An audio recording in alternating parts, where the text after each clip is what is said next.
Got 2 caribou antlers. I'm gonna make flint knapping tools 2 ways. One I'm gonna chop up with stone, and then one I'm gonna chop up with my modern tools. Show you how I make mine. All the rules will apply across all types of antlers. Just depends on the angle of the antlers, things like that. But when I get started, I'm gonna cut this one with stone, this one with modern stuff. To start with stone, I'm gonna cut this tine off here. So I'm gonna get a little score going with just a raw flake. If I were cutting, say, along the length this way to try and carve a harpoon out or something, I'd use burins, but for this, it's just slicing. So get a groove, start with a raw flake.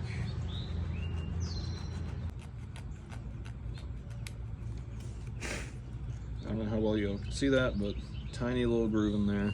That's all I need to start. Now, almost never recommend doing chert on chert or flint on flint, but when you're doing something like this, one of the things that can help is taking a raw flake like this one, taking another raw flake. This is some Buffalo River, this is some Georgetown.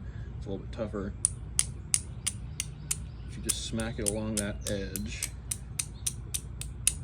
and you can do this with a pressure flake or a hammerstone, it just takes a little longer, and you get some really aggressive teeth if you do chert on chert. And let me try and get that lined up. You can see those really sharp little teeth there.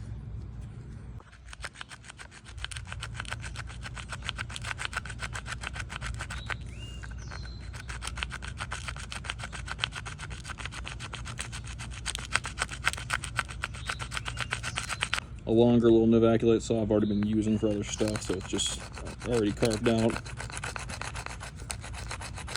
That's a little raw piece of novaculate. This is just a bifaced little saw that is made of some very strong material.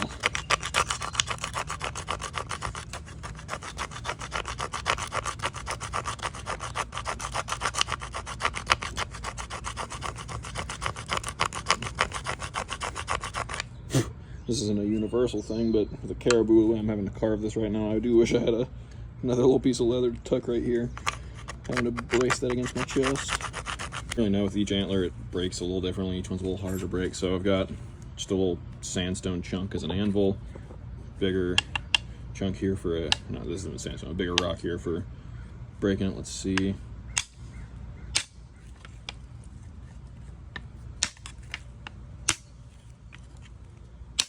There we go. You can see it leaves behind that little bit of pith that's on here, or well, out of here and on here.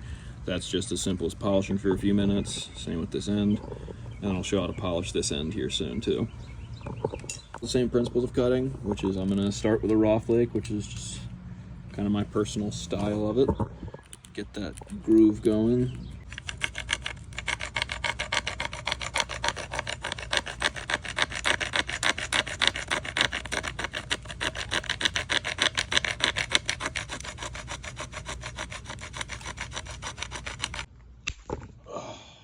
Go.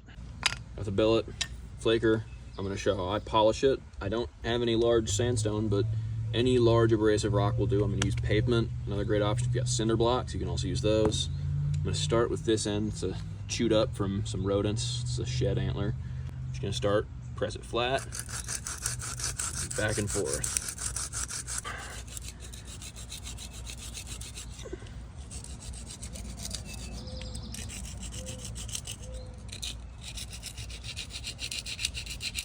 For the billet, I'm gonna do a tiny bit of polish right here on this little ridge. There we go, so it can catch me at some points. Antler can be surprisingly spiky. And down here, I'm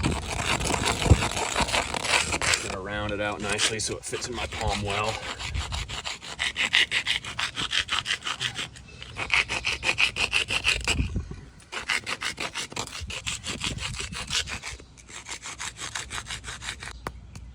Feels good. There we are.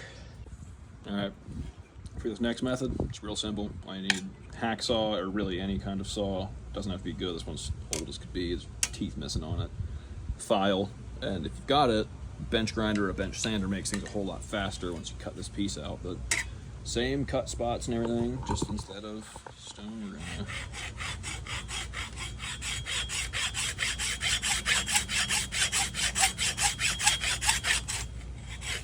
and again, if you don't have a vise, a good piece of leather is a good idea. Such an awkward shape.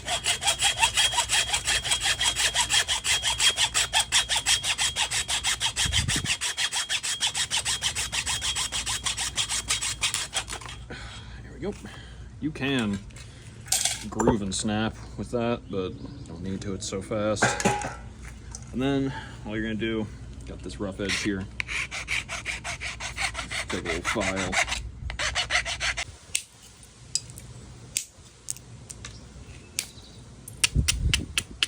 This is a really light little billet, so I'm going to use the speed to its advantage and get some good cracks off with it.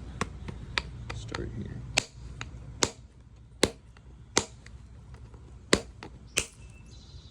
There we go.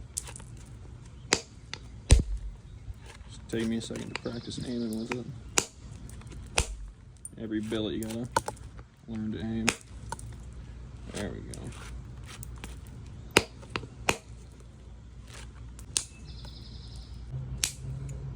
There we go. Yeah, this thing's working.